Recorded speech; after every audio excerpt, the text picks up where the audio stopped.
আমি আসলে ওনার এই বক্তব্যের পরে আমি একটু খোঁজ নিলাম যে কারণ ওনাকে আমরা চিনি না যে তো একটু খোঁজ নিলাম যে ওনার এডুকেশনাল কোয়ালিফিকেশন কি। তো আমি জানতে পারলাম উনি অনেক কষ্টে এসএসসি পাস করেছেন। আমরা এর থেকে বেশি এক্সপেকটেশনও রাখতে পারি না। কারণ প্রশাসন তারাই হয়েছে যারা নির্বাচনে নমিনেশন পায় নাই অথবা নির্বাচনে পরাজিত হয়েছে, যাদেরকে মানুষ প্রত্যাখ্যান করেছে তাদের বঞ্চিতদেরকে এখানে আসলে পোস্টিং করা হয়েছে। তো এটা খুব দুঃখজনক এবং সামনের দিনে আমার মনে হয় এই ধরনের বক্তব্য আমরা শুনতে পাবো, কারণ যেহেতু এই ধরনের অশিক্ষিত এবং এই ধরনের বঞ্চিত থার্ড ক্যাটাগরির লিডারশিপকে প্রশাসনের মতো গুরুত্বপূর্ণ জায়গায় বসানো হয়েছে।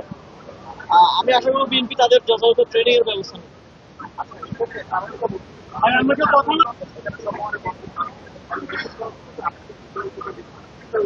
না, বিশেষ বরাদ্দ সব উপজেলায় গেছে, সেক্ষেত্রে কম বেশি হতে পারে এবং সাধারণ বরাদ্দটা কিন্তু প্রত্যেকটা উপজেলায় গেছে এবং বরাদ্দ 3 রকম বরাদ্দ আছে, সবগুলো বরাদ্দই সব জায়গায় কোয়ার্টার বাই কোয়ার্টার চলে যায় যত সময়। এবং বিশেষ বরাদ্দের ক্ষেত্রে এই যে আমি আজকেও বললাম যে এখানে এই যে আমরা সদর উপজেলায় আছি, সদর উপজেলাতেও 11 কোটির উপরে বিশেষ বরাদ্দ এসেছে, সিটি কর্পোরেশনের মাধ্যমে আলাদা করে আবার বিশেষ বরাদ্দ এসেছে।